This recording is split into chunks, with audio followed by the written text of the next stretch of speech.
Assalamu alaikum class, I hope you're all fine. Today I'm going to start my first lecture from Science Fact File 2. Today our topic is Attraction and Repulsion. Class ये page number 49 है। हमारा आज का topic है attraction and repulsion.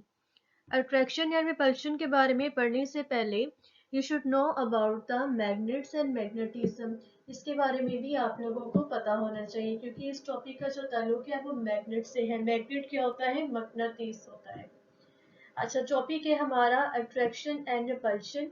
If a bar magnet is dipped होता है डबोना किसी चीज के अंदर into the iron filings, the filings stick to its ends. जैसा कि आपने देखा है कि मकनातीस तमाम लोहे की चीजों के साथ लग जाता है, वो उनको अट्रैक्ट करता है अपनी तरफ। इसी तरह से जब एक बार मैग्नेट को आयरन फिलिंग्स के अंदर डिप किया जाता है, आयरन के छोटे छोटे टुकड़े हैं उसके अंदर डिप किया जाता है, तो वो जो आयरन फिलिंग्स है वो फौरन से उस मैग्नेट के साथ लग जाती है। स्टिक होते हैं चिपकना, किसी चीज के साथ लग जाना।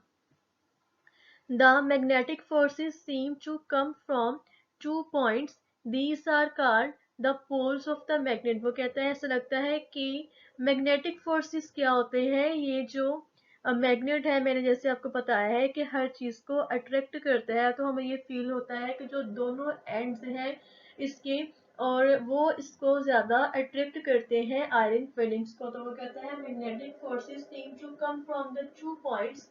these points हम कह सकते हैं these are called the poles of the magnet, और poles हम end को कहते हैं। जैसे ये एक मैग्नेट है, एक इसका ये एंड है, दूसरा ये है। these are called the poles of the magnet. The earth affects the magnets. वो कहती है हमारी जो अर्थ है वो भी मैग्नेट्स पे अफेक्ट करती है। If a bar magnet is hung, hung मतलब होता है लटकाना किसी चीज का।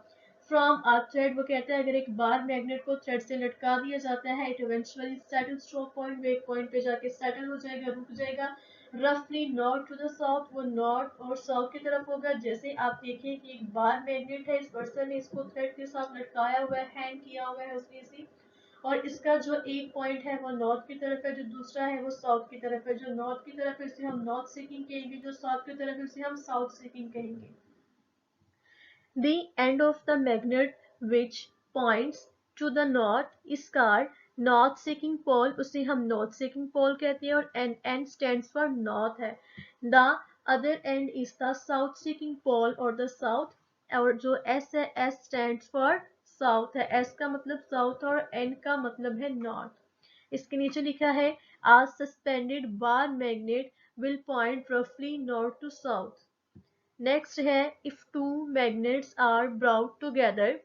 वो कहते हैं अगर दो मैग्नेट्स को एक दूसरे के करीब लाया जाता है, एक जैसे मैग्नेट है, like poles repel and unlike poles attract. अब इस लाइन का क्या मतलब है?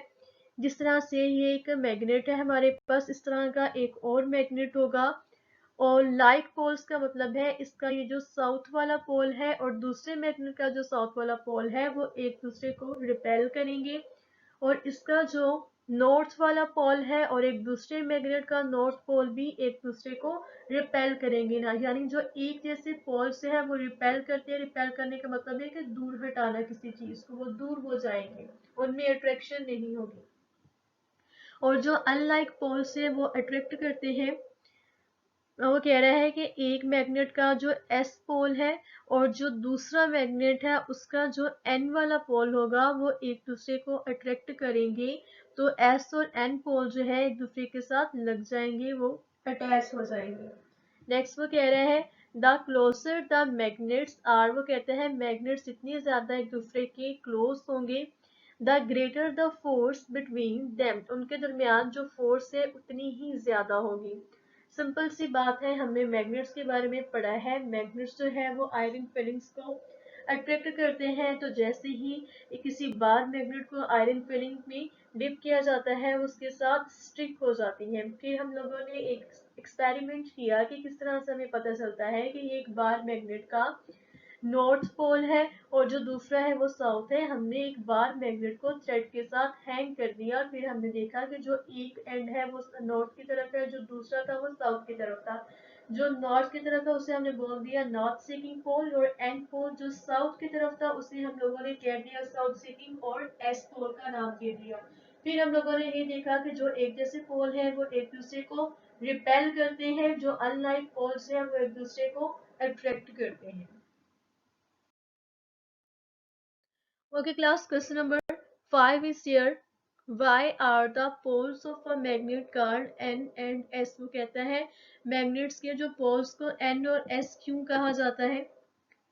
इसका आंसर है the earth affects the magnet. जो अर्थ है मैग्नेट्स को अफेक्ट करती है, जैसे अभी अभी हम लोगों ने देखा है, if a bar magnet is hung from a thread it eventually settles to point roughly north to south.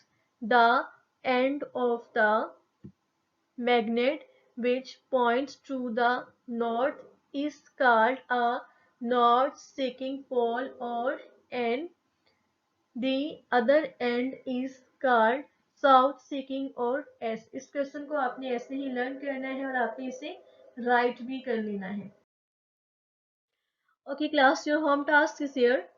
True reading page number 49, learn and write question number 5। Question number 5 को आपने लर्न भी करना है और आपने इसको राइट भी करना है।